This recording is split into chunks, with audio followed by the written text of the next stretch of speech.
Isang mapagpalang araw sa inyong lahat, mga minamahal naming tagapakinig. Handa na ba kayong buksan muli ang inyong mga puso at pakinggan ang isang kwentong magpapatunay na ang puot ay kayang maghintay at ang katarungan ay hinahanap, hindi kusang ibinibigay? Sabi nila, ang pinakamabigat na dalhin ay hindi ang bakal, kundi ang mga alaala. Paano kung ang mga alaalang iyon ang siyang magiging panggatong sa isang apoy na 10 taong pinag-ipunan?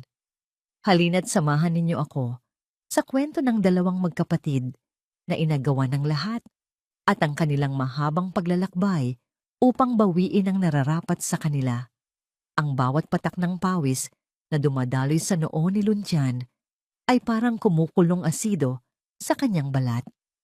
Mabigat ang sikat ng araw, walang awa, lalo na sa katanghalian.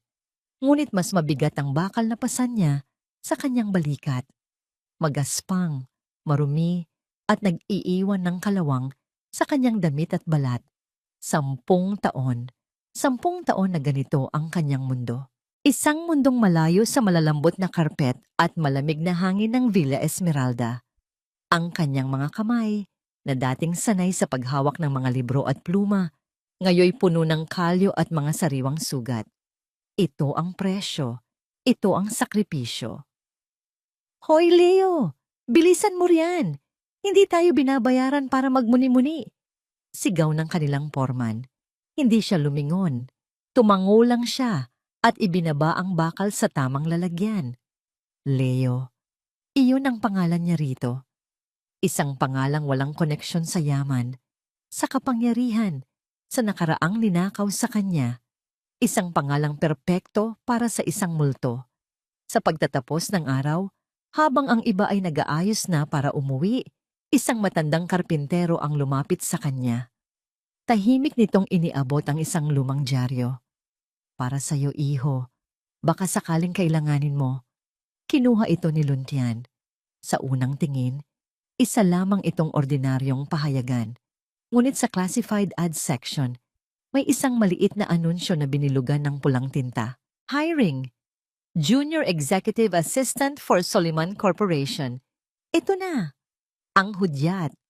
Ang senyales na 10 taon nilang hinintay. Pinigil ni Luntian ang panginginig ng kanyang mga kamay. Tumingin siya sa matanda. Isang bahagyang tango lamang ang kanyang isinukli. Isang tango ng pasasalamat at pag-unawa. Ang pag-uwi sa kanilang maliit na apartment sa isang masukal na eskinita ay parang pagtawid sa isa pang mundo. Ang ingay ng konstruksyon ay napalitan ng ingay ng mga nag-iinuman at sigawan ng mga bata sa kalye. Amoy pa lang ng pasilyo, pinaghalong luma, alikabok, at mumurahing pagkain ay sapat na para ipaalala sa kanya ang lahat ng nawala sa kanila. Naabutan niya si Sinag na nakaupo sa isang lumang silya, pagod na pagod mula sa kanyang trabaho sa isang maliit na karinderya. May bahid pa ng mantika ang kanyang uniforme at ang dating maningning niyang mga mata ay bahagyang kulimlim dahil sa pagod. Ngumiti ito nang makita siya, isang pilit na ngiti na hindi umabot sa kanyang mga mata. Kuya! Bati nito. Ang boses ay mahina. Walang salitang namutawi kay Luntian. Ang makita ang kanyang kapatid sa ganitong kalagayan ay isang sundang na paulit-ulit tumatarok sa kanyang puso. Si Sinag, ang kanyang sinag, na dapat sanay nag-aaral sa pinakamagandang unibersidad, na dapat sanay namimili ng magagarang damit, ay naririto, nagtitiis. Hinawakan niya ang balikat nito. Magpahinga ka na. Nagsalo sila sa isang simpleng hapunan, pritong isda at kanin. Tahimik. Ang kanilang katahimikan ay puno ng mga salitang hindi na kailangang bigkasin. Mga salitang tungkol sa galit, sa sakit, at sa isang pangakong binitiwan nila sa harap ng puntod ng kanilang ama. Matapos kumain, tumayo si Luntian at kinuha ang nag-iisang larawan na nailigtas nila mula sa kanilang nakaraan. Isang family picture. Ang kanilang ama, si Ricardo Soliman, na nakangiti ng malapad. Ang kanilang ina, si Liwayway, na may yakap sa kanilang dalawa. At sila, dalawang batang walang kamuwang-muwang sa kalupitan ng mundo. Inilapag niya ito sa mesa sa pagitan nilang dalawa ni Sinag. Ang mga nakangiting mukha sa larawan ay isang paalala ng paraisong nawala. Tumingin si Sinag sa larawan at pagkatapos ay sa kanya, ang mga matay nangingilid ang luha, ngunit puno ng determinasyon. Magsisimula na, Sinag, sabi ni Lunsyan. Ang boses ay kalmado, ngunit may bigat na parang bakal. Oras na. Kinabukasan, ang maruming overalls ay napalitan ng isang murang itim na suit na saktong-sakto sa kanyang katawan. Ang buhok na puno ng alikabok ay malinis at maayos na nakas-petrolyo. Ang mga kalyo sa kanyang kamay ay itinago niya sa loob ng bulsa ng kanyang pantalon. Nakatayo siya ngayon sa tapat ng isang dambuhalang gusali na gawa sa salamin at bakal. Sa tuktok nito, nakaukit sa pilak ng mga letra ang pangalang minsan ay sa kanila. Soliman Corporation. Humugot siya ng malalim na hininga. Ito ang unang hakbang papasok sa lungga ng ahas. Habang naghahanda siyang tumawid, isang makintab at itim na luxury car ang huminto sa mismong tapat ng entrance. Bumukas ang pinto at mula rito ay bumaba ang isang babaeng nakasuot ng isang eleganteng pulang bestida. Ang mukha'y malamig at ang tindig ay puno ng kapangyarihan. Si Amaris Montenegro. Nagtagpo ang kanilang mga mata sa isang saglit, isang estranghero sa paningin nito, isang multo sa paningin niya. Hindi siya nito nakilala. Para sa kanya, isa lang si Luntian sa mga langgam na naglalakad sa bangketa. Ngunit para kay Luntian, ang pagkakita sa babaeng iyon ay parang pagsindi sa mitya ng isang bombang matagal nang nakatanim sa kanyang dibdib. Nagsimula na ang laro. Sa loob ng boardroom ng Soliman Corporation, ang katahimikan ay isang sandata at si Amaris Montenegro ang nag-iisang may hawak nito. Nakaupo siya sa dulo ng mahabang mesa na gawa sa mahogany. Ang kanyang pulang bestida ay isang agaw pansing kulay sa karagatan ng mga itim at abuhin na suit ng mga board members. Ang bawat isa sa kanila, mga lalaking mas matatanda at mas may karanasan, ay nakayuko, hindi makatingin, ng diretso sa kanyang mga mata. 3% loss in the last quarter, Mr. Velasco, sabi ni Amaris. Ang boses ay kasing lamig ng hangin na nagmumula sa aircon. Can you explain to me how a project I personally approved ended up costing this company millions? Ang tinawag na si Mr. Velasco, isang lalaking nasa edad 50 na may namumutlang mukha, ay nanginginig na binuklat ang kanyang folder. Ma'am, may mga unforeseen logistical issues po. Issues? Inulit ni Amaris, dahan-dahang itinaas ang isang kilay. Isang simpleng kilos, ngunit nagdulot ito ng takot sa buong silid. O baka naman incompetence. The Soliman Corporation did not become number one by accepting excuses, Mr. Velasco. We became number one by demanding results. Tumayo siya. Ang kanyang takong ay lumilikha ng matinis na tunog sa sahig. Dahan-dahan siyang naglakad palibot sa mesa. Ang kanyang presensya ay parang anino ng isang agila na handang dumagit. Huminto siya sa likuran ni Mr. Velasco. For 10 years, I have poured my life into this company. I took it from the ashes and built an empire. Bulong niya. Sapat lang para marinig ng lalaki, ngunit ang banta ay umalingaw-ngaw sa buong silid. And I will not let a single weak link drag us down. Humarap siya sa buong board. Mr. Velasco, thank you for your years of service. You may clear your desk after this meeting. Your severance package will be prepared. Walang tumutol, walang umimik. Ang hatol ay naibigay na. Ganoon kabilis, ganoon kawalang awa. Iyon ang pamamalakad ni Amaris. Iyon ang tatak ng kanyang kapangyarihan. Nang matapos ang pulong, naglakad siya pabalik sa kanyang opisina. Isang malawak na espasyo sa pinakatuktok ng gusali na may tanawin ng buong syudad. Dito, sa kanyang santuwaryo, bahagyang nawala ang kanyang matigas na maskara. Lumapit siya sa isang malaking painting na nakasabit sa pader sa likod ng kanyang mesa. Ito ay isang portrait ng kanyang yumaong asawa, si Ricardo Soliman, isang gwapong lalaki na may mabait na ngiti. Ang nangiting iyon, na minsan ay hinangaan ng lahat, ngayon ay parang isang pangungutya para kay Amaris. Tapos na ang paghahari mo, Ricardo.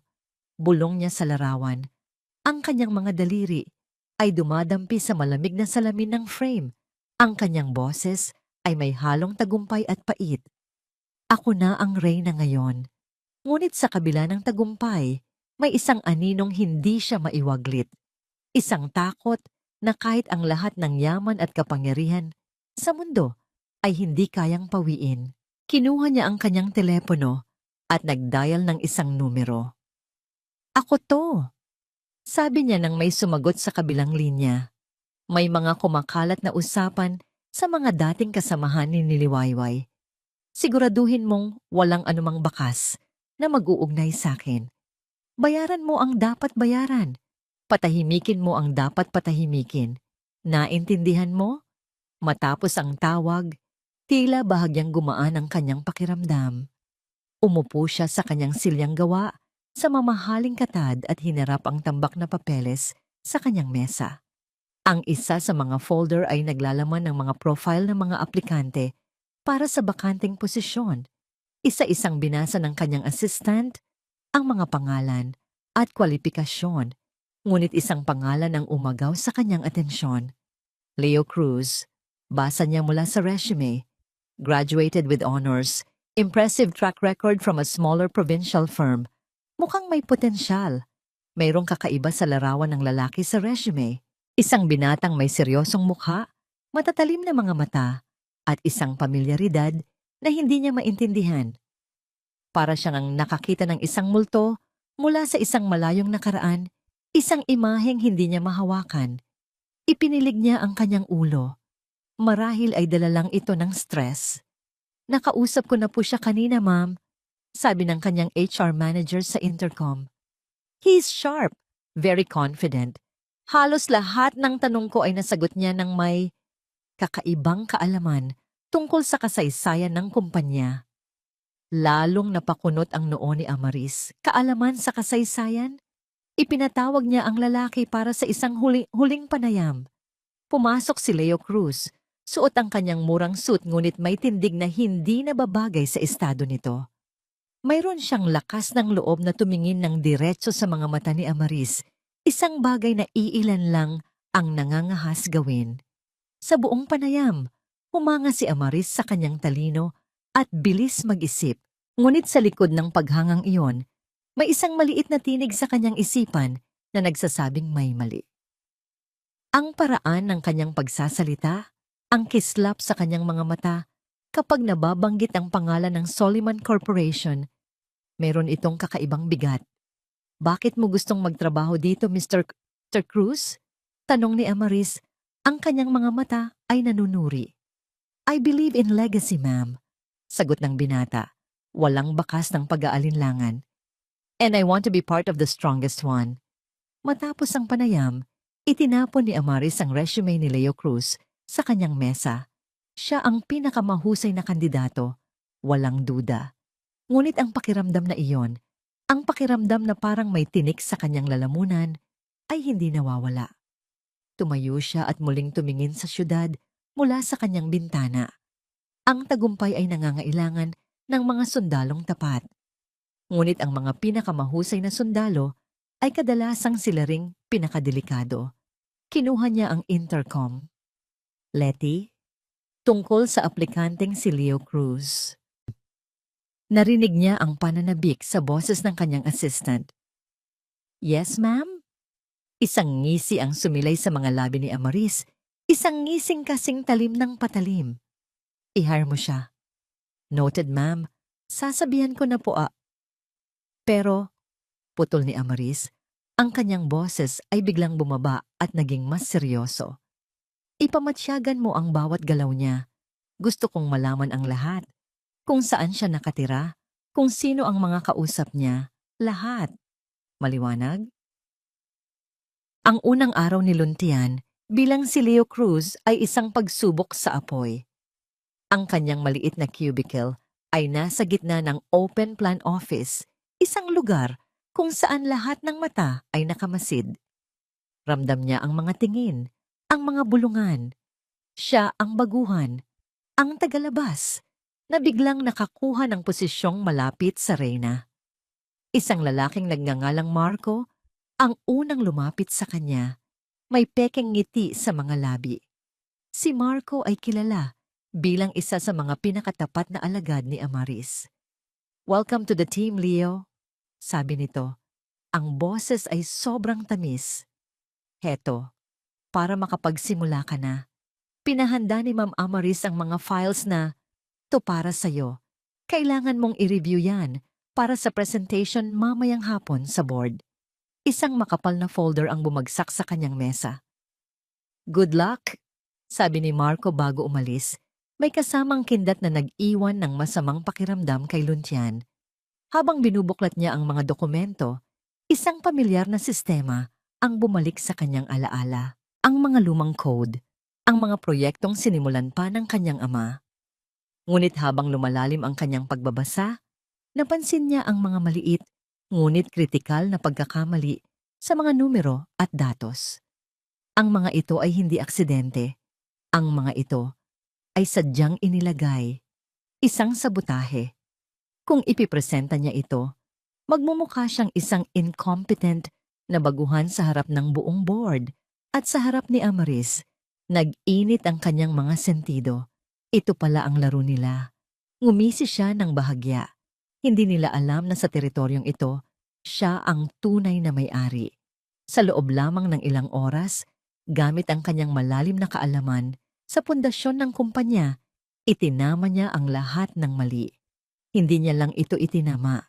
Pinaganda pa niya ang buong presentasyon, nagdagdag ng mga insights na tanging isang taong lumaki sa loob ng negosyong ito ang makakaalam. Nang magsimula ang pulong, naupo lang siya sa isang sulok, tahimik na nagmamasid.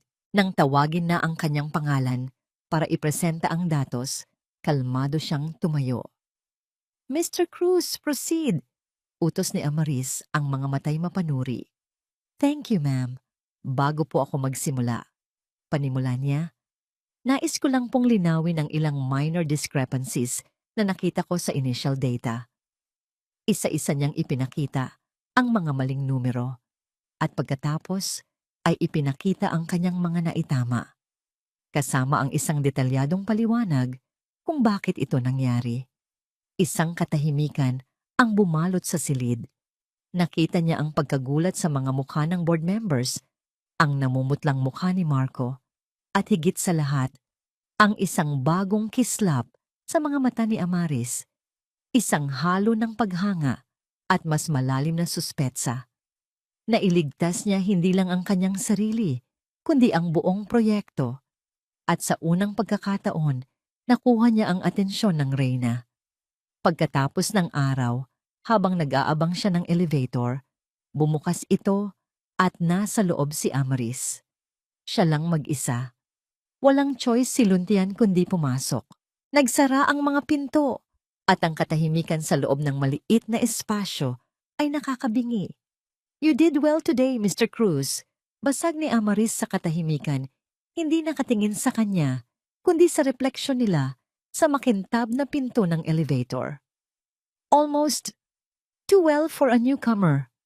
I'm a fast learner, ma'am," sagot niya. Pinapanatiling matatag ang kanyang boses. "We'll see," sabi lang nito. Bumukas ang pinto sa ground floor at nauna itong lumabas nang hindi na muling lumilingon. Naiwan si Luntian na naghahabol ng hininga, ngunit hindi pa tapos ang kanyang araw. Kinagabihan, nang ang buong gusali ay tahimik na at tanging mga janitor na lang ang gumagala, bumalik siya sa kanyang opisina. Ito ang tunay na dahilan kung bakit siya naroroon. Gamit ang isang maliit na device, sinimulan niyang i-bypass ang mga basic security protocols ng network. Ang bawat keystroke ay kalkulado. Isa-isa niyang binuksan ang mga digital na pinto. Hinahanap ang mga lihim na itinago ni Amaris sa loob ng 10 taon. Financial records, private correspondences, dealings. Sinimulan niyang kopyahin ang lahat sa isang encrypted hard drive na kasing laki lang ng kanyang hinlalaki. Ang bawat megabyte na naililipat ay isang piraso ng bala para sa kanilang digmaan. Sa gitna ng kanyang ginagawa, isang folder ang nakaagaw ng kanyang pansin. May label itong RS Archives, Decommissioned, Ricardo Soliman. Ang kanyang ama, puno ng pananabik. Sinubukan niyang buksan ito. Ito marahil ang naglalaman ng mga personal na file ng kanyang ama. Mga impormasyong maaaring maging susi sa lahat. Ngunit sa pag-click niya rito, isang pulang bintana ang biglang lumitaw sa kanyang screen.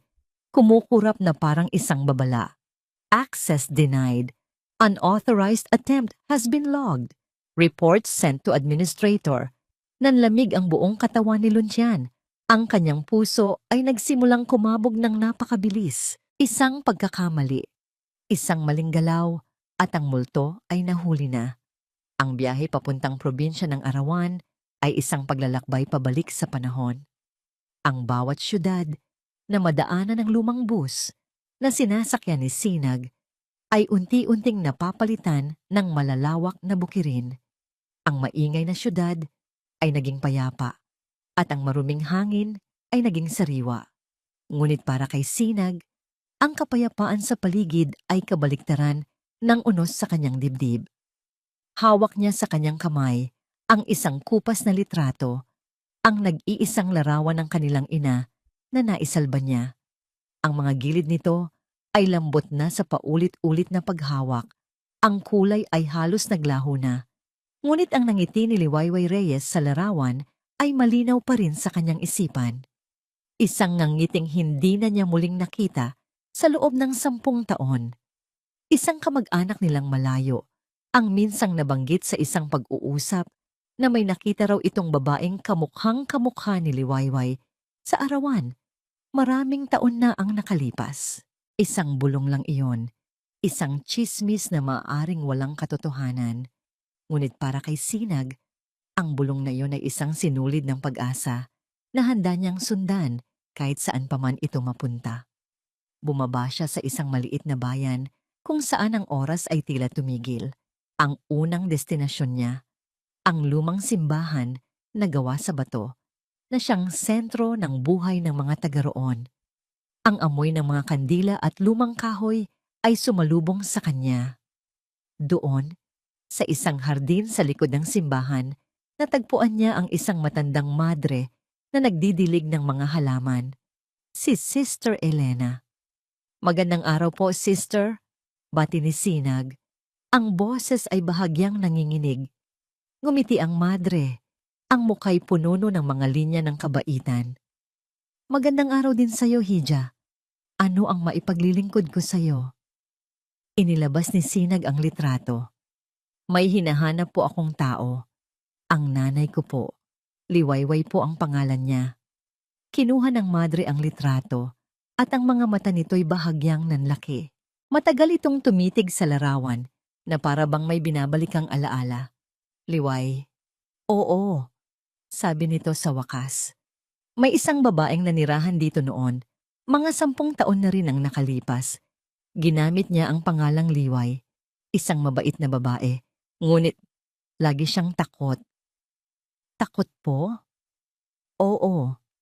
"Hija," tumango ang madre. "Lagi siyang nag-iisa. Laging nakatingin sa kanyang likuran na para bang may tinatakasan. Tumutulong siya dito sa simbahan, ngunit bihira siyang makipag-usap. May dala-dala siyang lungkot na hindi maipaliwanag." Isang kislap ng pag-asa at kirot ang naramdaman ni Sinag. Ito na, malapit na siya. "Nasaan na po siya ngayon, Sister?" Ang nangiti sa mukha ng madre ay napalitan ng kalungkutan. "Iyon ang hindi ko na alam. Isang gabi, nasunog ang maliit na bahay na tinitirhan niya sa dulo ng bayan. Isang malaking sunog. Ang sabi ng lahat, wala raw nakaligtas, walang nakitang katawan, Ngunit pagkatapos noon, hindi na namin siya muling nakita pa.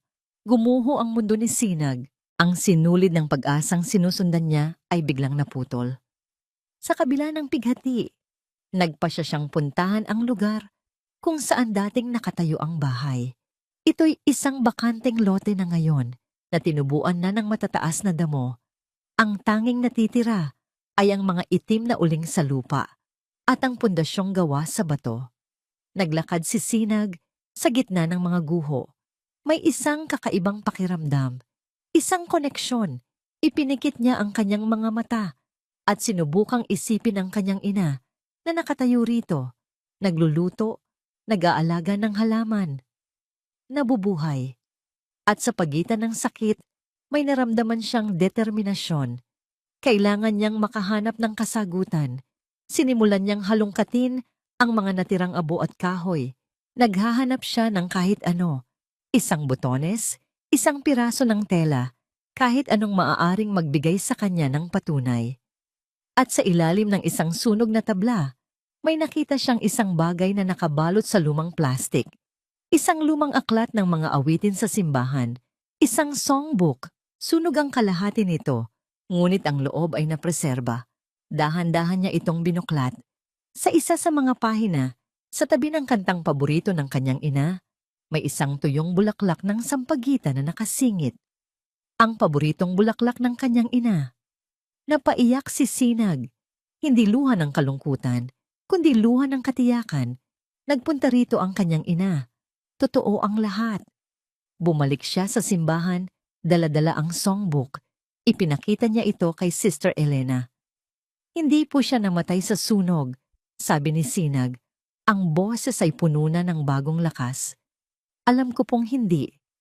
Tumingin ang madre sa determinasyon sa mga mata ni Sinag. At pagkatapos ay tumango ito. Matagal kong itinago ito, Hija. Inisip kong baka bumalik siya balang araw. Pumasok ang madre sa loob ng kumbento at bumalik na may dalang isang maliit at lumang kahon na gawa sa kahoy.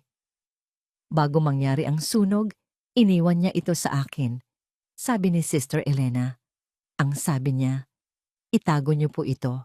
Kung sakaling may mangyari sa akin at may isang dalaga na maghanap sa akin na may hawak na larawan, ibigay niyo po ito sa kanya. Ibigay niyo lang ito sa anak ko kapag nasa sapat na siyang gulang para makaunawa. Nanginginig ang mga kamay ni Sinag habang inaabot ang kahon.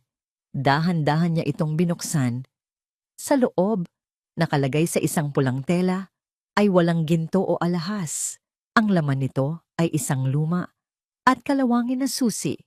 Isang susi na walang anumang marka o pangalan. Ang pulang mensahe sa screen ay kumukurap na parang mata ng demonyo. Report sent to administrator. Bawat segundo ng pagkurap nito ay parang isang martilyong pumupukpok sa dibdib ni Luntian. Mabilis niyang isinara ang lahat ng bintana, pinatay ang computer, at kinuha ang kanyang encrypted drive. Sa paglabas niya ng opisina, bawat anino sa pasilyo ay tila isang bantay, at bawat tunog ng aircon ay parang mga yabag na papalapit. Kinabukasan, inaasahan niyang sasalubungin siya ng mga security guard sa lobby, ngunit walang nangyari. Pumasok siya sa opisina na parang isang ordinaryong araw, ngunit ang kapayapaan ay mas nakakatakot kaysa sa komprontasyon. Alam niyang nagmamasid si Amaris. Hinihintay nito ang kanyang susunod na galaw. Naging mas maingat siya, mas alerto. Ngunit ang bitag ay dumating sa paraang hindi niya inaasahan. Ipinatawag siya sa opisina ni Amaris. Sa mesa nito ay may isang folder. Mr. Cruz, simula ni Amaris, ang kanyang nangiti ay hindi umaabot sa kanyang mga mata. Dahil sa ipinakita mong galing, may ibibigay akong isang espesyal na proyekto sa'yo. Isang potential acquisition, isang maliit, ngunit napaka-profitable na kumpanya. Binuksan nito ang folder. Sa loob ay mga detalye ng isang kumpanyang nagngangalang Viridian Dynamics. Sa unang tingin, ito ay isang gintong oportunidad. Ngunit habang sinusuri ni Luncian ang mga dokumento, may naramdaman siyang mali. Masyadong maganda para maging totoo. Ang mga financial projections ay perpekto, masyadong perpekto. I want you to handle the due diligence personally. Utos ni Amris. But this is highly confidential. Keep this between us. I want your report on my desk in 48 hours. Habang pauwi, hindi mapakali si Luncian. Ang Viridian Dynamics ay isang pain. Alam niya yon. Ngunit paano niya ito mapapatunayan? Habang nag-iisip, biglang nag-vibrate ang kanyang burner phone. Isang teleponong tanging siya at si Sinag ang nakakaalam. Ngunit hindi numero ni Sinag ang nasa screen. Isang unknown number. Nag-atubili siyang sagutin. Hello? Mag-ingat ka sa Viridian, sabi ng isang garalgal na boses sa kabilang linya. Isang boses ng isang matandang lalaki. Ito ay isang bitag. May mga itinatagong utang ang kumpanyang yan na sadyang inalis sa mga dokumento. Kapag inirekomenda mo ang pagbili at lumabas ang katotohanan, ikaw ang sisisihin sa lahat. Sino to? Tanong ni Luncian. Ang kanyang puso ay kumakabog. Isang dating kaibigan ng iyong ama. Sagot ng boses. Magkita tayo. Parking lot. Basement 4. Mamayang hating gabi. Mag-isa ka lang. At ibinaba na ang tawag. Puno ng pag-aalinlangan, pinuntahan ni Luncian ang lugar. Sa isang madilim na sulok ng parking lot, isang anino ang lumabas mula sa likod ng isang poste. Ito ay isang matandang lalaki, medyo kubana, at nakasuot ng uniforme ng maintenance. Si Mang Celso, ang head ng IT department noong panahon ng kanyang ama. Isa sa mga taong pinagkakatiwalaan ni Ricardo Soliman. Luntian, iho, sabi ni Mang Celso, ang mga matay nangingilid ang luha. Hindi mo sukat akalain kung gaano katagal kong hinintay ang araw na to. Kamukhang kamukha mo ang iyong ama. Kayo po ang tumawag? Oo, akong o nga. Nakita ko ang log ng security. Alam kong ikaw iyon. Alam kong bumalik ka na. Kinuha ni Mang Celso ang isang lumang flash drive mula sa kanyang bulsa. Nandito ang totoong mga financial records ng Viridian. Isang bitag yan ni Amaris. At ang marko na yan, ang kanang kamay niya. Siya ang may hawak ng transaksyon. Isang plano ang mabilis na nabuo sa isipan ni Luncian. Hindi sapat na iwasan ang bitag. Kailangan niyang gamitin ang bitag laban sa kanila. Bumalik siya sa opisina kinabukasan na may bagong kumpiyansa. Humingi siya ng tulong kay Mang Celso para makakuha ng access sa computer ni Marco nang hindi nito nalalaman. Sa loob lamang ng ilang minuto, sa pamamagitan ng ilang linya ng code, nagawa ni Luncian ang isang napakatalinong galaw. Pinalitan niya ang isang digital signature sa isang pekeng dokumento. Ginawa niyang lumabas na si Marco at hindi siya ang nagbigay ng huling go signal para sa Viridian deal bago pa man matapos ang kanyang due diligence. Isang maliit na pagbabago sa metadata, isang paglipat ng petsa, sapat na para ilipat ang lahat ng sisi. Kinabukasan, ipinasa niya ang kanyang ulat kay Amaris. Isang ulat na nagsasabing potential risk ang deal. Ngunit may kasamang notasyon. As per Mr. Marco's prior approval and insistence, we are moving to the next phase. 2 araw ang lumipas at sumabog ang balita. Ang Viridian Dynamics ay sangkot sa isang malaking anomalya. Isang eskandalo. Sa isang emergency board meeting, galit na galit si Amaris. Sino ang nagbigay ng approval dito? Sigaw niya. Si Leo Cruz po ang in charge sa due diligence. Mabilis na sabi ni Marco, naghuhugas kamay. Ngumiti si Luntian sa kanyang isipan. Actually, ma'am, sabi niya, tumayo ng may paggalang. Ipinasa ko po ang aking ulat na may babala. Ngunit ayon po sa digital trail, si Mr. Marco na po ang nag-override at nag-approve ng deal 2 araw bago pa man ang aking final report. Ipinakita sa malaking screen ang digital na ebidensya na itinanim ni Luntian. Ang lahat ng mata ay napunta kay Marco na ngayon ay putlang-putla at hindi makapagsalita. Ang bitag ay gumana, ngunit ang daga na nahuli ay hindi ang inaasahan ng mga ngaso. Sa galit ni Amaris, si Marco ay agad na sinisante at pinagbantaang kakasuhan. Nawalan siya ng isang tapat na alagad. At si Luntian, ang baguhan, ay naging isang bayani sa mata ng ilan at isang mas malaking banta sa mata ni Amaris. Pagkatapos ng araw, bago umuwi, dumaan si Mang Celso sa kanyang cubicle. May iniabot itong isang maliit at itim na external hard drive. Galingan mo, iho, bulong nito. Ito ang bagay na sinubukang protektahan ng iyong ama. Isang kopya ng lahat ng transaksyon bago siya mawala. Ngunit hindi lang ako ang nakakaalam nito. Ano pong ibig niyong sabihin? Tanong ni Luntian. May isa pang bantay. Tagabantay. Sabi ni Mang Celso. Ang kanyang mga mata ay seryoso. Isang taong mas malapit sa inyo kaysa sa inaakala mo. Isang taong nagmamasid din mula sa malayo. Bago pa man makapagtanong si Luntian kung sino ang tinutukoy nito, mabilis nang umalis ang matanda. Iniwan siyang may hawak na isang makapangyarihang armas at isang panibagong palaisipan. Pagdating ni Luntian sa kanilang apartment, ang bigat ng hard drive sa kanyang bulsa ay kasing bigat ng palaisipan sa kanyang isipan. May isa pang bantay. Sino ang tinutukoy ni Mang Celso? Sino pa ang nagbabantay sa kanila mula sa anino? Ang pagbabawal na access sa archive ng kanyang ama ay nagpatunay na may malaking sikreto roon. Naabutan niyang naghihintay si Sinag. Ang mga mata nito'y may kakaibang kislap, isang halo ng pagod, takot, at pananabik.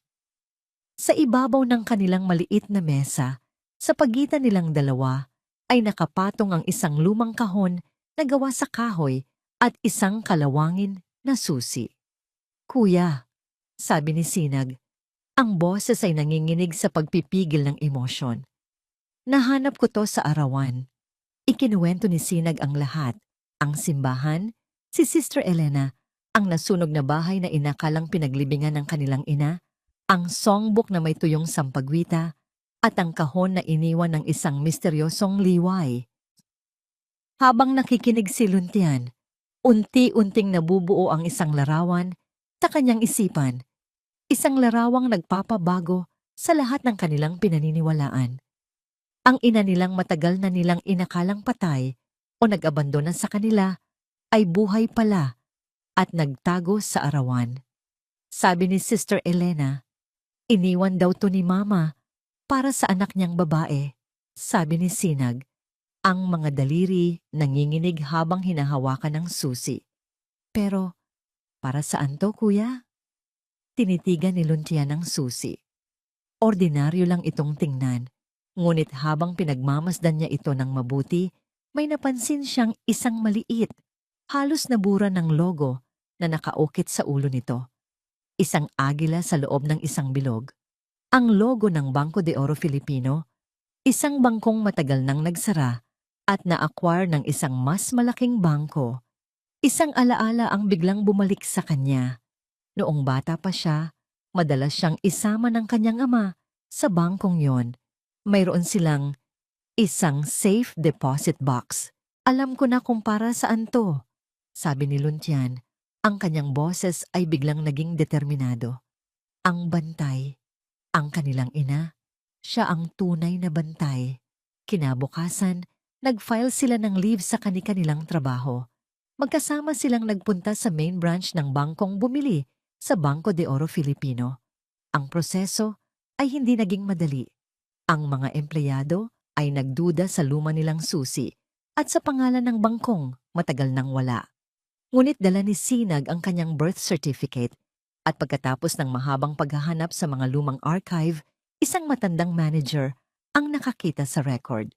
Safe Deposit Box number 17. Registered under Liwayway Reyes. Dinala sila sa isang malamig at tahimik na vault sa basement ng bangko. Ang hangin sa loob ay mabigat, puno ng amoy ng bakal at mga lumang papel. Nang iangat ng staff ang isang metal na kahon mula sa pader at ipatong ito sa mesa sa harap nila, ang pagtibok ng kanilang mga puso ay halos nakakabingi. Maiwan ko na po muna kayo, sabi ng staff at isinara ang pinto ng private viewing room. Naiwan silang dalawa, nakatitig sa kahon na bakal. Ito na, Ang sagot sa 10 taong katanungan, nagkatinginan sila. Si Sinag, na may mga luhang namumuo sa gilid ng kanyang mga mata, ang dahan-dahang kumuha ng susi. Nanginginig ang kanyang mga kamay habang isinusuot ito sa keyhole. Sa tulong ni Luntian, na ipinatong ang kanyang kamay sa ibabaw ng kamay ng kapatid para patatagin ito, unti-unti nilang pinihit ang susi. Bumukas ang takip. Hindi ito puno ng salapi o ginto, gaya ng inaasahan ng marami. Sa halip sa loob, ay may nakabalot sa isang lumang telang dilaw, isang makapal na lumang notebook na may nakasulat na "Aking Talaarawan" at isang tambak ng mga sobre na tila mga dokumento. Dahan-dahang kinuha ni Sinag ang talaarawan. Ang mga daliri niya ay nanginginig sa pagdampi sa sulat kamay na pamilyar sa kanya. Ang sulat kamay ng kanilang ina. Binuklat niya ito sa unang pahina. Ang boses ni Sinag ay halos pabulong habang binabasa niya ng malakas ang unang talata. Sinag, mahal kong Luntian at Sinag, kung nababasa ninyo ito, marahil ay matagal na tayong hindi nagkita. Nais kong malaman ninyo na wala ni isang araw na hindi ko kayo inisip. Ang aking pagkawala ay hindi dahil sa gusto ko, kundi dahil kinailangan ko. Pinagbantaan ako ni Amaris. Pinaikot niya ang lahat ng ebidensya para lumabas na ako ang nagnakaw ng pera sa kumpanya. At kung hindi ako mawawala, sinabi niyang sasaktan niya kayo. Nagpunas ng luha si Sinag. Ang kanyang boses ay nanginginig sa sakit at ginhawa. Si Luntian ay nanatiling tahimik, ngunit ang kanyang mga kamao ay nakakuyom. Ang galit sa kanyang puso ay humalo sa matinding pakiramdam ng konsensya. Ang lahat ng pagkamuhi niya sa kanilang ina sa loob ng 10 taon ay biglang napalitan ng isang mapait na katotohanan. Ipinagpatuloy ni Sinag ang pagbabasa, lumalaktaw sa mga pahina, naghahanap ng mga susi, ng paliwanag. Ang bawat pahina ay isang sulyap sa paghihirap ng kanilang ina. Ang takot, ang pag-iisa, ang patuloy na pagbabantay sa kanila mula sa malayo.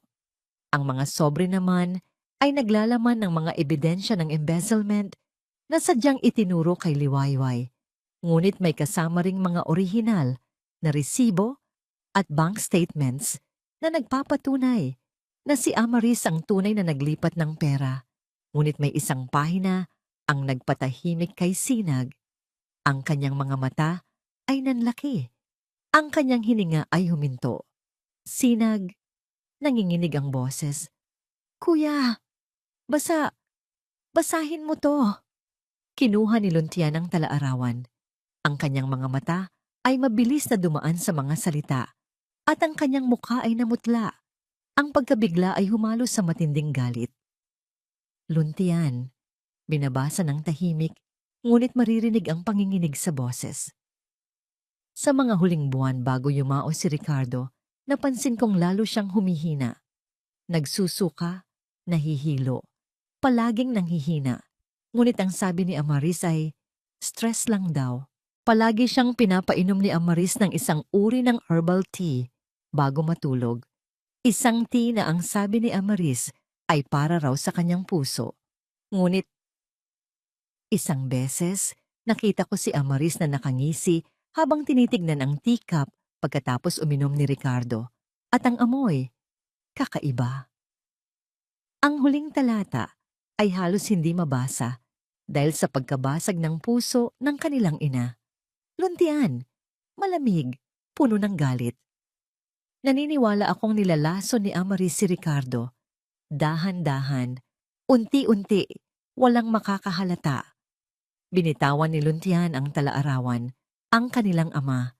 Hindi lang pinatay ng kalungkutan, kundi pinaslang. Ang lahat ng kanilang hinala ay nagkaroon ng anyo ng katotohanan.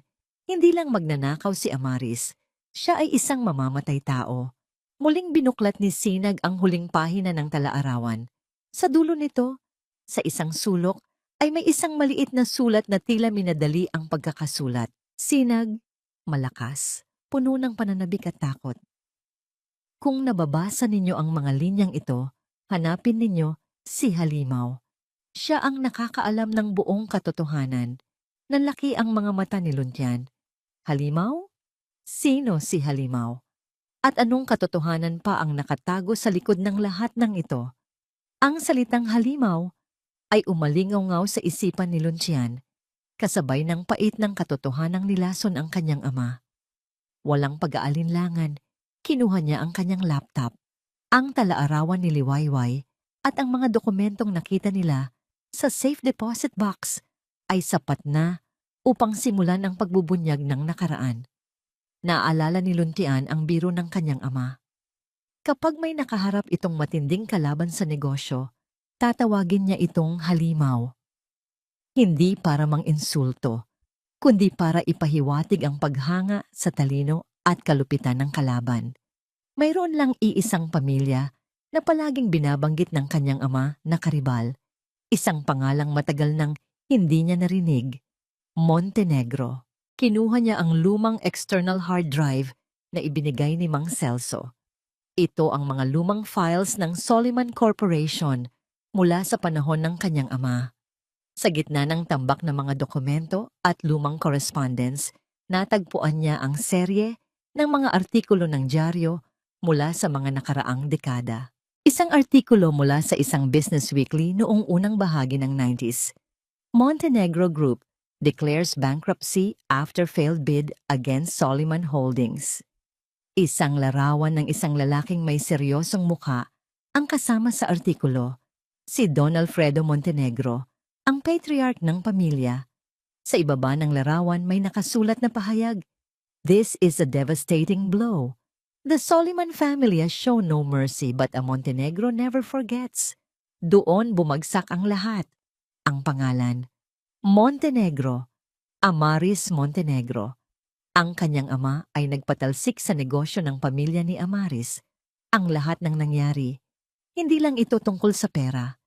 Ito ay isang paghihiganti.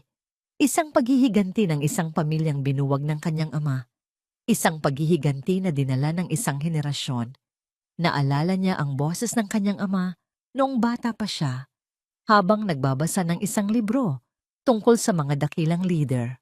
Ricardo, voice over, warm but serious. Anak, sa negosyo, may mga pagkakataong ang kalaban mo ay hindi lang naghahanap ng tubo. Minsan, may dala silang mas malalim na dahilan. May mga halimaw na lumalaban hindi lang para manalo, kundi para makaganti. Tandaan mo, ang galit ay isang malakas na sandata, at ang pinakamapanganib ay ang galit na matagal nang inipon. Tumayo si Luntian at nilapitan ng bintana. Ang mga ilaw ng syudad ay kumikinang sa dilim, parang milyon-milyong bituin. Ngunit sa kanyang paningin, ang mga ilaw na yon ay nagsimulang maging mga mata ng isang halimaw na matagal nang naghihintay. Ang laro ni Amaris ay mas personal, mas madilim, at mas talamak kaysa sa inakala nila. Ang paglapastangan sa kanilang ina, ang pagpaslang sa kanilang ama. Lahat ay parte ng isang mas malaking, mas masalimuot na plano ng paghihiganti. Ang kaalaman na ito ay hindi nagdala ng kapayapaan, bagkus ay nagpainit ng kanyang dugo. Kung dati ay galit lang ang nagtutulak sa kanya, ngayon ay mas naging matalim ang kanyang paningin. Hindi ito magtatapos hanggat hindi niya ito binubuwag. Samantala, sa isang lumang sementeryo na may mga naggagandahang libingan ng mga makapangyarihang pamilya, nakatayo si Amaris Montenegro. Ang malamig na hangin ay humahaplos sa kanyang pulang bestida, ngunit hindi nito nagawang palamigin ang apoy sa kanyang mga mata. Sa harap niya ay ang isang malaking libingan na gawa sa marmol, may nakaukit na pangalang Don Alfredo Montenegro. Amaris, mababa, puno ng puot. Ama, matagal na kitang pinagmasdan. Matagal kong inipon ang galit na itinanim niyo sa akin. Akala ng mga Soliman, tapos na ang lahat ng buwagin nila tayo. Akala nila, ang mga Montenegro ay kalansay na lamang sa limot. Dumukot siya sa kanyang bag at kinuha ang isang piraso ng papel. Ito ay isang printout ng access log, ang RS Archives Decommissioned Folder. Ang pangalan ni Leo Cruz ang nakasulat bilang nagtangkang mag-access. Isang ngisi ang sumilay sa kanyang mga labi. Ngunit ang dugo ng Montenegro ay hindi kailanman sumusuko. Ang anak ni Ricardo Soliman, ang aking luntian, bumalik ka sa lungga ng ahas. Akala mo ay matatalino ka, ngunit hindi mo pa kilala kung sino ang tunay na halimaw dito. Nilahad niya ang papel sa hangin at hinayaan itong tangay ng hangin, parang isang paalala sa kanyang ama. Tapos na ang paghihintay, ama. Matatapos ko na ang sinimulan ninyo. Ang lahat ng Soliman ay luluhod sa paanan ng isang Montenegro. Sa kanyang pagbalik sa syudad, isang tawag ang kanyang natanggap mula sa kanyang tapat na tauhan na inatasan niyang subaybayan si Leo Cruz. Ang ulat, nakipagkita si Leo Cruz sa isang matandang IT staff na dating konektado sa pamilya Soliman. At ang pinakahuli, nakita si Leo Cruz kasama ang isang babae, ang kapatid nitong si Sinag. May daladalang kahon, napakuyom ang kamao ni Amaris, ang talaarawan. Nahanap na nila. Ang takot na matagal niyang kinulong sa isang sulok ng kanyang isipan ay unti-unting lumabas. Alam na nila ang lahat. Ang laro ay hindi na lang tungkol sa negosyo. Ito ay isang digmaan. At ang kanyang mga kalaban ay hindi na mga bata. Mabilis siyang nagmaneho patungo sa direksyon ng apartment ng magkapatid. Ang kanyang isip ay gumagawa na ng isang mas madilim na plano. Kailangan niyang maunahan ang mga ito. Kailangan niyang burahin ang huling bakas ng katotohanan. At kailangan niyang saktan sila sa paraang hindi nila kailanman makakalimutan. Sa apartment, abala si Luntian sa paglilipat ng mga dokumento mula sa hard drive ni Mang Celso sa kanyang computer habang pinaghahambing ang mga ito sa tala-arawan ni Liwayway. Ang bawat pangalan, bawat petsa, bawat transaksyon ay nagsimulang magkonekta. Nang biglang tumunog ang telepono, isang tawag mula kay Sinag. Ang boses nito sa kabilang linya ay hindi pangkaraniwan. May halong gulat at takot. Sinag, sa telepono, halos hindi marinig. Kuya, may mga tao sa labas ng pintuan. Tinatry nilang buksan. Narinig ko silang nagbabasag. Nanlamig ang buong katawan ni Luntian. Ang kanyang puso ay biglang bumagsak sa kanyang dibdib. Luntian. Sinag, lumayo ka sa pinto. Magtago ka. Mabilis siyang tumakbo patungo sa pintuan, ngunit huli na ang lahat. Narinig niya ang malakas na kalabog, ang pagbasag ng kahoy. Sinag. Mula sa telepono, umiiyak. Kuya, nawala ang tala-arawan, kinuha nila. Hindi na naghintay si Luntian. Dali-dali siyang ang lumabas ng gusali, tumatakbo ng napakabilis, ang tanging nasa isip ay ang kanyang kapatid. Nang makarating siya sa kanilang apartment, ang pintuan ay basag na basag. Ang maliit nilang tirahan ay niloob at binasag. Ang lahat ng gamit ay nakakalat sa sahig. At sa isang sulok, nakaupo sa sahig, nakayakap sa kanyang sarili, ay si Sinag. Umiiyak ito ng malakas. Ang kanyang mga balikat ay nanginginig. Ang tala-arawan, ang tanging koneksyon nila sa kanilang ina, ay nawala. Ang bawat ingay ay parang tinig ng demonyo. Ang bawat anino ay tila isang lalaking may hawak na bakal. Nakayakap si Sinag sa kanyang mga tuhod, nakasiksik sa sulok ng kanilang apartment na ngayon ay isang gulo. Basag ang pintuan, nakabukas ang mga drawer, nakakalat sa sahig ang kanilang iilang gamit. Ang hangin ay mabigat sa takot at amoy ng sinirang kahoy. Hindi niya kailanman inakala na babalik ang ganitong takot. Ang takot na naramdaman niya noong gabing inilabas sila ni Amaris sa Villa Esmeralda. Ngayon, mas matindi ito, mas personal. Narinig niya ang mga boses, ang pagwawasak. Alam niya kung ano ang hinahanap nila, ang tala-arawan, ang huling pag-asa nila, at nawala na ito. Sound. Sinag's faint sobs, gradually growing louder. Biglang bumukas ang pintuan at si Luntian ang pumasok. Ang kanyang muka ay puno ng pagkabalisa at matinding galit. Ang kanyang mga mata ay nag-aapoy nang makita ang kalat at ang kanyang kapatid na nakasiksik sa sulok, umiiyak ng walang tunog. Sinag! Sigaw ni Luntian, lumuhod sa harap nito at hinawakan ang kanyang mga braso. Ayos ka lang ba? May nasaktan ba sa'yo?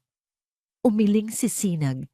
Ang kanyang boses ay nanginginig sa pagitan ng mga hikbi. Nawala. Kuya, kinuha nila ang talaarawan ni Mama. Napakuyom ang kamao ni Luntian. Ang kanyang mukha ay naging kasing tigas ng bato. Ang apoy sa kanyang mga mata ay lalong lumaki, nagbabanta. Amaris, bulong niya. Ang pangalan ay parang sumpa. Binuhat niya si Sinag at inupo sa isang bahagyang malinis na espasyo. Aalis na tayo rito, Sinag. Kailangan mo nang umalis. Hindi ka naligtas dito. Ngunit sa gitna ng kanyang takot, may isang bagay ang biglang nagliyab sa puso ni Sinag. Ang galit ni Luntian. Ang kanyang galit sa loob ng 10 taon ay naging pader na nagpoprotekta sa kanya. Ngayon, sa unang pagkakataon, naramdaman niyang kailangan din niyang lumaban. Hindi lang para kay Mama, kundi para kay Kuya. Hindi! Sagot ni Sinag. Ang kanyang boses ay matigas, kahit nanginginig. Hindi ako aalis, Kuya. Hindi ko iiwanan ka. Ito rin ang laban ko. Ito ang laban natin. Tumingin si Luntian sa kanya. Ang kanyang galit ay nag-aalinlangan. Sinag, hindi mo naiintindihan ang panganib. Maaaring saktan ka nila. Ayokong madamay ka pa sa gulo na to. Anong hindi ko naiintindihan, Kuya? Tumayo si Sinag. Ang kanyang mukha ay luhaan ngunit puno ng determinasyon. Akala mo ba hindi ako takot? Takot na takot ako, Kuya. Pero mas takot akong mawala ka o mawala ang katotohanan. 10 taon tayong naghintay. 10 taon tayong nagtiis. Hindi ako aatras ngayon. Ang kanilang pagtatalo ay nagpatuloy. Ang bawat salita ay may dalang bigat ng kanilang nakaraan at ang panganib ng kanilang kasalukuyan. Ang kanyang kapatid, na laging maamo at mahinahon, ngayon ay nakikipaglaban din. Ito ay nagbigay ng isang bagong pagtingin kay Luntian sa kanyang kapatid. Ngunit ang kanyang pangunahing pag-aalala ay para sa kaligtasan nito. Samantala, sa isang marangyang opisina, nakaupo si Amaris Montenegro. Ang talaarawan ni Liwayway ay nasa kanyang mga kamay. Binubuklat niya ang bawat pahina. Ang kanyang mga mata ay sumusuri sa bawat salita. Ang tanga mo pa rin, Liwayway. Bulong niya. Ang isang nanggisi ay sumilay sa kanyang mga labi. Akala mo ba maitatago mo ito ng ganoon kadali? Akala mo ba hindi kita mahahanap? Ngunit nang makarating siya sa huling pahina, ang pahinang nagdetalye ng kanyang hinala tungkol sa paglason kay Ricardo, nagbago ang kanyang ekspresyon. Naging seryoso, malamig. Tumayo siya, lumapit sa kanyang fireplace at hinagis ang talaarawan sa nagniningas na apoy. Pinanood niya itong maging abo. Ang ngisi sa kanyang mga labi ay puno ng tagumpay. Wala nang ebidensya. Wala nang sino mang maniniwala sa isang baliw na babae. Ngunit sa kanyang pagtayo, biglang nag-vibrate ang kanyang telepono. Isang email mula sa security company na nagbabantay sa kanyang mga files. May nakasulat doon, "Urgent, unauthorized access attempt detected. File uploaded." Napakuyom ang kamao ni Amaris. Binuksan niya ang email at sa loob ay may isang attachment, isang munting video file. Nang i-click niya ito, isang malabong ngunit malinaw na video ang lumabas. Ito ay mula sa kanyang pribadong CCTV camera sa labas ng isang liblib na restaurant. At sa video, nakita niya ang kanyang sarili nakikipag-usap sa isang lalaking may masamang reputasyon. Ang parehong lalaking inutusan niya upang dukutin ang talaarawan at takutin si Sinag. Kasama sa email ang isang anonymous na mensahe. Ang apoy ay hindi kayang magtago ng lahat ng lihim, Amaris. May mga anino na hindi nasusunog. Ang ngisi ni Amaris ay biglang napalitan ng isang mapait na pait. May nagmamanman, may nakakaalam, at ang taong yun ay tila mas malapit kaysa sa inaakala niya. Amaris, sa kanyang sarili, nagngangalit. Sino ka man, makikita ko rin kung sino ka. Samantala, sa kanilang apartment, habang sinusubukan ni Luntian na ayusin ang kalat at aliwin si Sinag, biglang nag-vibrate ang kanyang burner phone. Ang panginginig ng burner phone sa kamay ni Luntian ay parang panginginig ng kanyang buong katawan. Isang bagong email, walang nagpadala.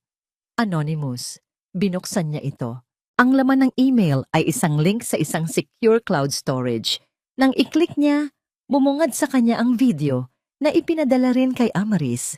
Ang video kung saan nakikipag-usap si Amaris sa kanyang tauhan bago ang pagnanakaw. May kalakip na mensahe, gamitin mo ito, ngayon na, bago mahuli ang lahat. Napakuyom ang kamao ni Luntian. Ang kanyang isip ay parang kumukulong tubig. Ang maingat na plano, ang 10 taon ng paghihintay, ang lahat ay tila nawasak.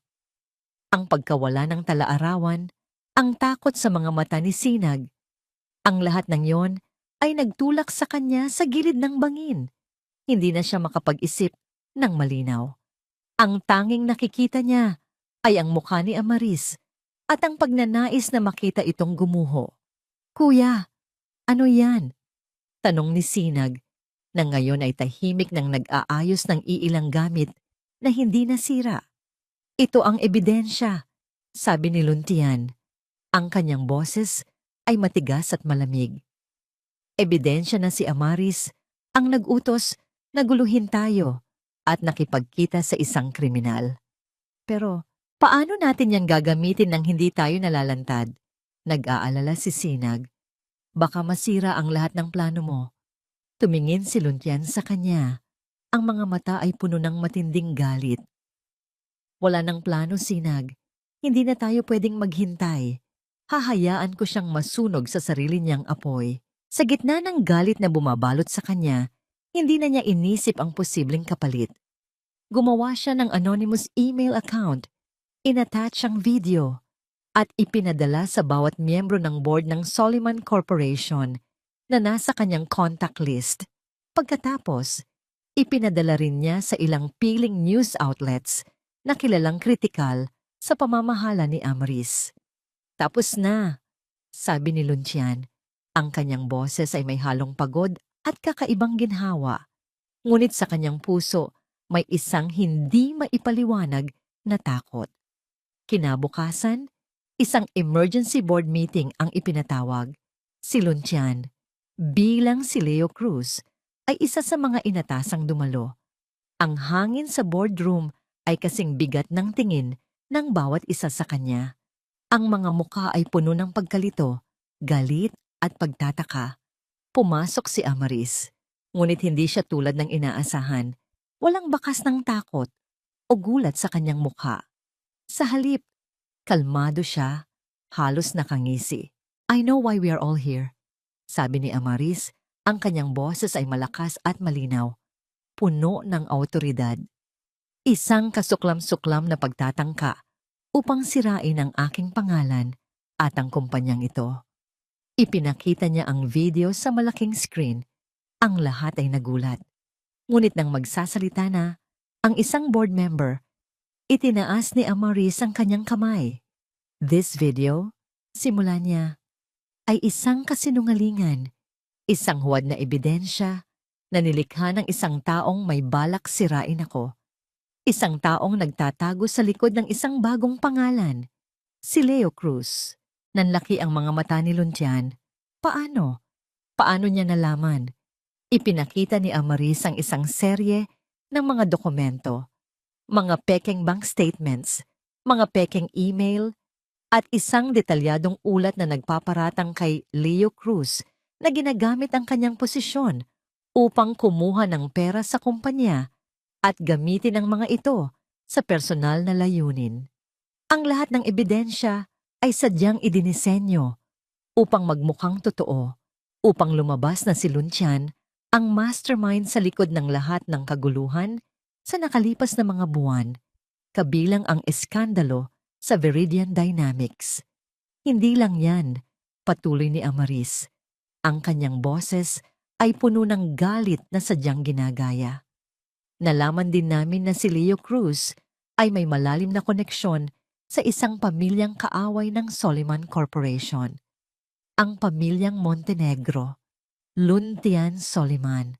Nag-iba ang kanyang pangalan, ngunit ang dugo niya, hindi. Leo Cruz, sabi ni Amaris, tumingin ng diretso kay Luntian, ang kanyang mga mata ay nagtagumpay.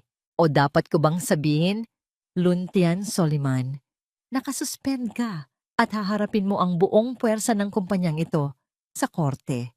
Ipapakulong kita. Ang kanyang mundo ay unti-unting gumuho. Ang mga tingin ng board members ay naging mga tingin ng paghamak. Ang kanyang mga kasamahan na dating humanga sa kanya, ngayon ay tila nilulururaan siya. Pinilit siyang ihatid ng security guard palabas ng gusali. Ang bawat hakbang ay parang mabibigat na kadena. Sa labas, bumubuhos ang malakas na ulan. Parang umiiyak ang langit para sa kanya. Ang mga mamamahayag ay nagkukumpulan, ang kanilang mga kamera ay kumukurap, at ang mga tanong ay walang tigil. Mr. Soliman, totoo po ba ang mga akusasyon? Kayo po ba ang mastermind sa likod ng eskandalo? Nakaupo si Luntian sa kanilang apartment, basang-basa, habang nakayakap pa rin si Sinag sa kanyang mga tuhod. Ang apartment ay tahimik, ngunit ang loob niya ay puno ng ingay ng pagkatalo. Ang lahat ng plano, ang lahat ng sakripisyo, ang lahat ng galit, wala. Ang lahat ay nawala. Sinag, ang kanyang ina, ang kanyang ama, ang Soliman Corporation, lahat, wala. Tumingin siya sa basag na bintana. Ang mga patak ng ulan ay gumuguhit ng mga luha sa marumi nitong salamin. Sa unang pagkakataon, matapos ang 10 taon, naramdaman niya ang matinding kawalan ng pag-asa. Walang pag-asa. Wala nang laban. Natalo na sila. Biglang tumunog ang malakas na katok sa pintuan. Napalingon sila. Pulisya, buksan niyo ang pinto. Naiwan si Luntian at Sinag na nagkatinginan. Ang mga mata ay puno ng takot at pagkabigla. Isang utos ng pag-aresto. Para sa kanya. Ang malakas na katok sa pinto ay parang tunog ng martilyo sa kabaong ng kanilang pag-asa. Lumapit ang mga pulis, ang kanilang mga mukha ay seryoso. Hawak ang isang warrant of arrest. Nagkatinginan si Luntian at Sinag. Ang kanilang mga mata ay puno ng matinding takot at kawalan ng pag-asa. Natalo sila. Hindi na nila ito matatakasan. Luntian Soliman, kami po ay may warrant of arrest para sa inyo, sabi ng isang pulis. Pinaghihinalaan kayo ng embezzlement at corporate fraud. Ngunit bago pa man abutin ng pulis ang kamay ni Luntian, isang boses ang biglang umalingaw-ngaw mula sa likuran nila. Sandali lang, opisyal! Lumingon sila. Sa pintuan nakatayo ang isang babae. Isang babaeng may katamtamang tangkad, ngunit ang kanyang tindig ay puno ng lakas at determinasyon. Ang kanyang buhok ay may iilang puting hibla, ngunit ang kanyang mga mata ay buhay na buhay.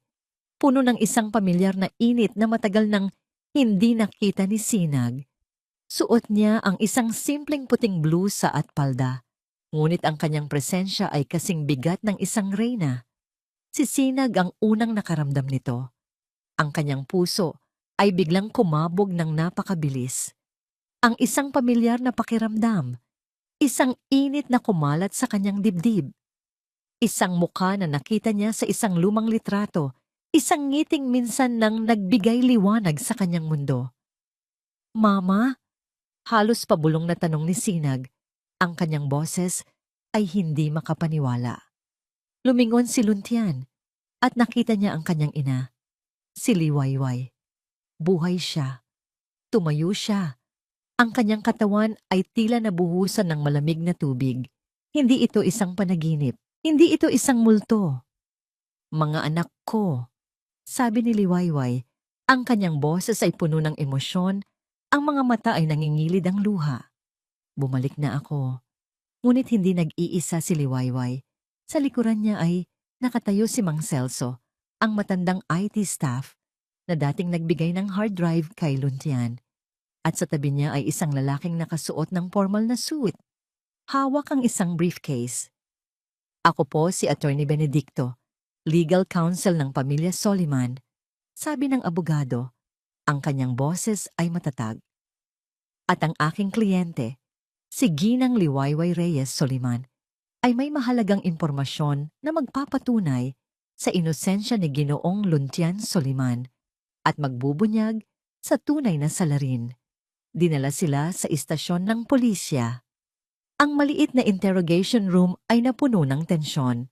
Sa isang tabi ay nakaupo si Luntian at Sinag, habang sa kabilang tabi ay nakaupo si Liwayway, si Mang Celso at si Attorney Benedicto. Sa kabilang silid, si Amaris Montenegro na ipinatawag para sa isang interview tungkol sa alegasyon ni Luntian ay nakaupo ng may kumpiyansa. Nagawa niyang burahin ang talaarawan. Ginawa niyang kriminal si Luntian. Sigurado siyang panalo na siya. Ngunit nagbago ang lahat nang pumasok si Liwayway sa silid. Ang ngisi ni Amaris ay biglang naglaho. Ang kanyang mukha ay namutla. Ang kanyang mga mata ay nanlaki sa pagkabigla. Liwayway? Halos hindi makapaniwalang tanong ni Amaris. Ang kanyang boses ay nanginginig. Papaano? Hindi ko naman talaga intensyong mamatay sa sunog na yon, Amaris. Kalmadong sagot ni Liwayway. Ang kanyang mga mata ay puno ng pait.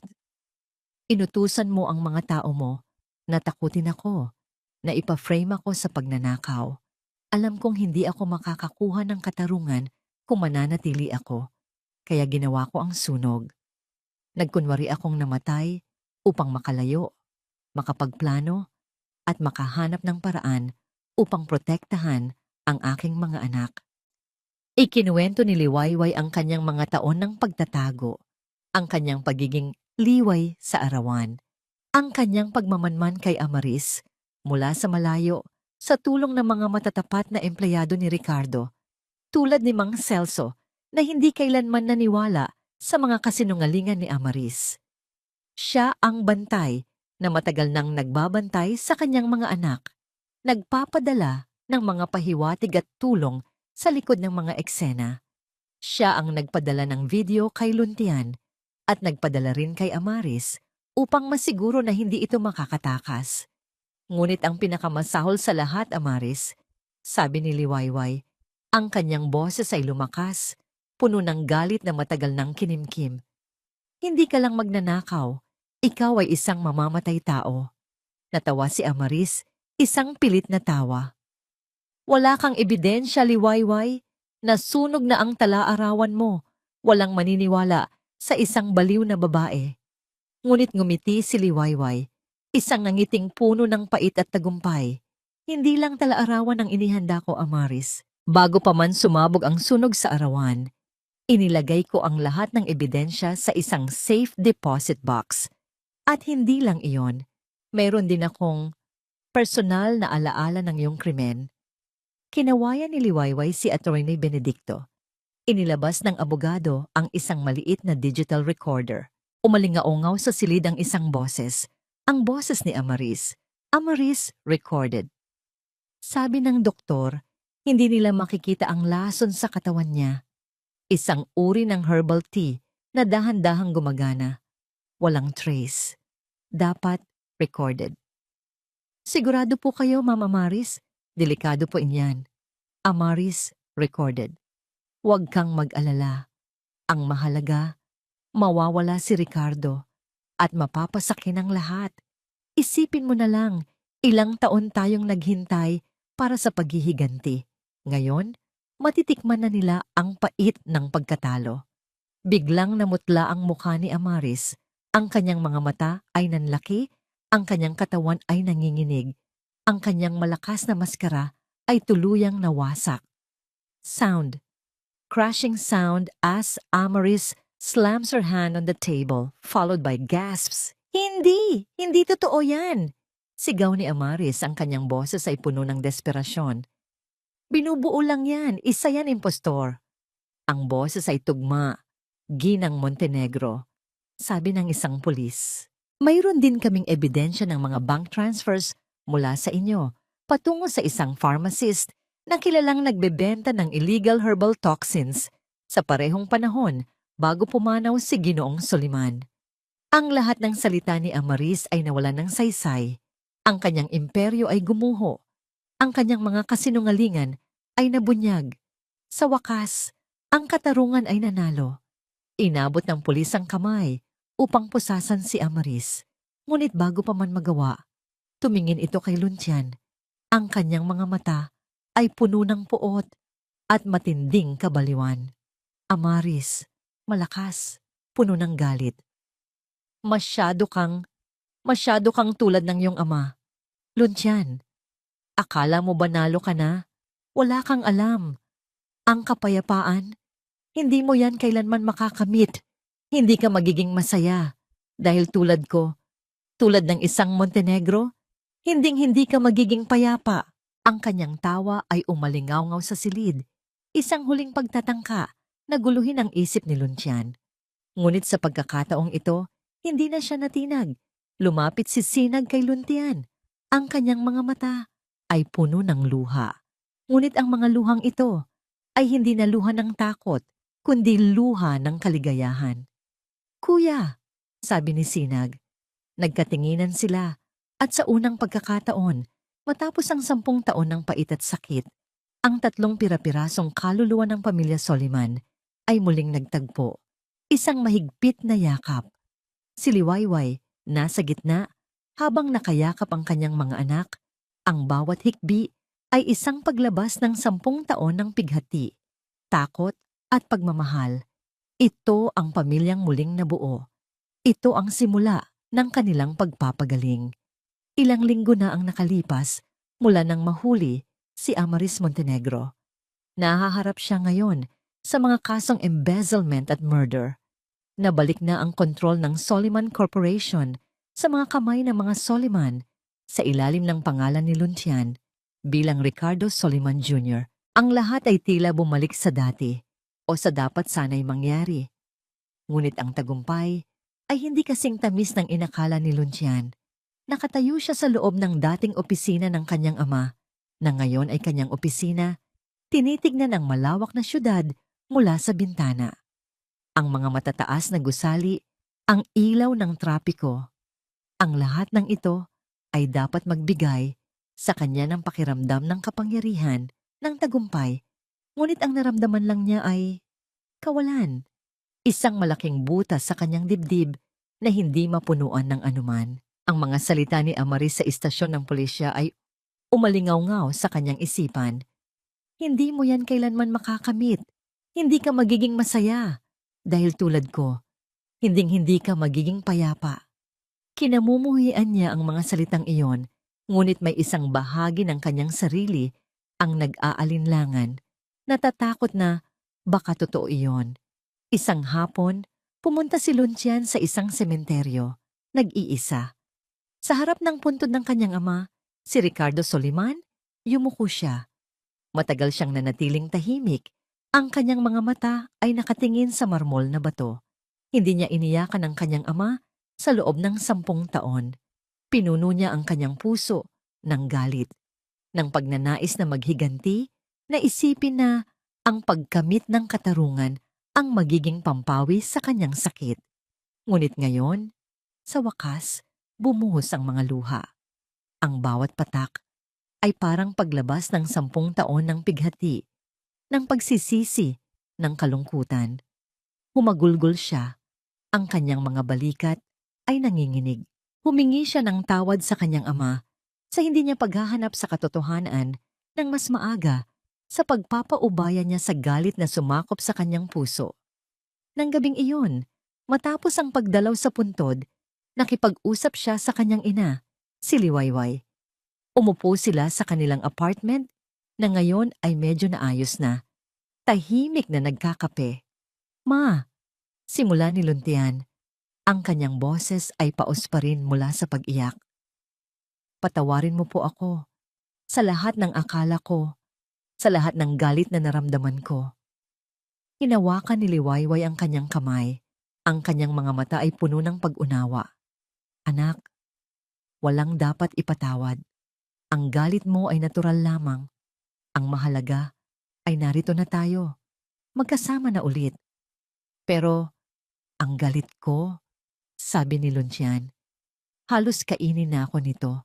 Natatakot ako na baka hindi na ako makahanap ng kapayapaan, tulad ng sinabi ni Amaris. Ngumiti si Liwayway, isang nangiting puno ng karunungan. Hindi tayo tulad ni Amaris, Luntian. Ang kapayapaan ay hindi natatagpuan sa paghihiganti. Ito ay natatagpuan sa pagpapatawad. Hindi lang sa iba, kundi sa sarili mo. Ang pagpapagaling ay isang proseso, anak. Hindi ito nangyayari sa isang iglap. Isang simpleng hapunan ang inihanda ni Sinag sa Villa Esmeralda, ang kanilang lumang bahay. Sa unang pagkakataon, matapos ang 10 taon, nakabalik sila. Ang malaking bahay na dating puno ng malungkot na alaala, ngayon ay tila nagbabalik ang init at buhay.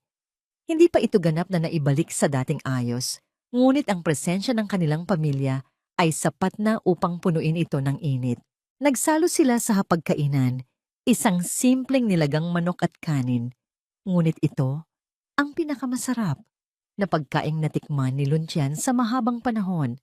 Pinuno ni Sinag ang bahay ng sariwang bulaklak na sampagwita, ang paboritong bulaklak ng kanilang ina. Naalala niyo po yung mga araw na dito tayo naglalaro, kuya? Sabi ni Sinag, tumawa ng bahagya habang tinuturo ang isang lumang litrato sa album na kinuha ni Liwayway mula sa isang lumang aparador. Isang litrato nila ni Luncian na bata pa, naglalaro sa hardin. Tumawa si Luncian, isang tunay na tawa na matagal nang hindi niya narinig sa kanyang sarili. Oo, dito ako nahulog sa puno at ikaw ang umiyak ng umiyak. Puno ng kwentuhan at tawanan ng gabing iyon. Tiningnan nila ang mga lumang album, nagkwentuhan tungkol sa mga panahong magkasama sila. May mga sandaling bumalik ang lungkot, lalo na tuwing nababanggit ang kanilang ama. Ngunit ngayon, mayroon na silang ina upang yakapin at damayan. Ang bawat luha ay hindi na luha ng pighati, kundi luha ng pagpapagaling. Nang magtatapos ang gabi, habang nag-aayos sila ng mga gamit, may napansin si Luncian sa kanyang bulsa, isang sobre. Isang sobre na galing sa Bureau of Corrections. Kinuha niya ito. Ang kanyang pangalan ang nakasulat. Sa likuran, ang pangalan ng nagpadala, Amaris Montenegro. Napakunot ang noo ni Luncian. Hindi niya ito binuksan. Tinitigan niya lang ang sulat. Ang kanyang puso ay biglang bumalik sa pakiramdam ng bigat at galit. Nag-aalinlangan siya. Ano ang laman nito? Isang panibagong banta? O isang pag-amin? Dapat niya ba itong basahin? O hayaan na lang ang nakaraan na manatiling nakabaon? 1 taon na ang lumipas mula nang bumagsak ang imperyo ni Amaris Montenegro. Siya ay nananatili sa bilangguan, humaharap sa parusang habambuhay dahil sa kanyang mga krimen. Ang Soliman Corporation ay muling sumisikat, ngunit sa ibang paraan. Sa ilalim ng pamamahala ni Luncian, na ngayon ay buong pagmamalaking ginagamit ang kanyang tunay na pangalan, ang kumpanya ay hindi lang nagiging matagumpay. Ito ay nagiging simbolo ng integridad at ethical na negosyo. Nakatayo si Luncian sa harap ng fireplace sa Villa Esmeralda. Hawak niya ang sulat mula kay Amaris. Matagal niya itong tinitigan. Ang kanyang isip ay bumabalik sa lahat ng pinagdaanan nila. Ang galit, ang sakit, ang pagnanais na maghiganti. Ngunit ngayon, sa bawat alaala, ay may kasama ng kapayapaan. Sa halip na buklatin at basahin ang laman ng sulat, dahan-dahan niya itong inihagi sa nagbabagang apoy. Pinanood niya itong maging abo, Ang kanyang mukha ay kalmado, ang kanyang puso ay malaya. Hindi niya kailangan ang huling salita ni Amaris. Ang kanyang kapayapaan ay hindi na nakasalalay sa paghihiganti. Nakasalalay ito sa pagpili na magpatuloy. Sa isang maliit na parke, hindi kalayuan sa Villa Esmeralda, abala si Sinag. May malaking board na may nakasulat na Sinag ng Pag-asa Foundation. Ito ang kanyang sariling pundasyon, isang charity na tumutulong sa mga ulila at inabandonang bata, tulad ng kanilang naging karanasan. Ang kanyang ngiti ay maliwanag, ang kanyang boses ay puno ng kagalakan habang naglalaro siya kasama ang mga bata. Ang bawat bata ay isang refleksyon ng kanyang dating sarili at sa bawat tulong na ibinibigay niya ay may bahagi ng kanyang sarili ang gumagaling. Sinag, laughing softly with children. Sige, isa pa. Sino ang pinakamabilis tumakbo? 1, 2, 3, go! Sa Villa Esmeralda naman, sa hardin na minsan ay pinabayaan, si Liwayway ay abala sa pag-aalaga ng kanyang mga halaman. Ang kanyang mga kamay, na dating kinakitaan ng pagod at takot, ngayon ay puno ng sigla habang inaalagaan niya ang bawat bulaklak, lalo na ang mga sampagita. Ang kanyang mukha ay may ngiti ng kapayapaan, isang ngiting matagal nang hindi niya naipakita. Ang bawat halaman ay parang kanyang mga anak, iniligtas, inalagaan, at minamahal. Liwayway, humming a soft tune. Ang ganda mo, aking sampagita. Ang bango mo ay nagbibigay buhay. Pagdating ng hapon, habang papalubog na ang araw, nakaupo ang tatlong Soliman sa beranda ng Villa Esmeralda. Walang salita, walang ingay, tanging ang tunog ng kalikasan at ang banayad na simoy ng hangin. Nakatanaw sila sa papalubog na araw. Ang mga kulay nito ay nagpipinta ng isang magandang larawan sa kalangitan.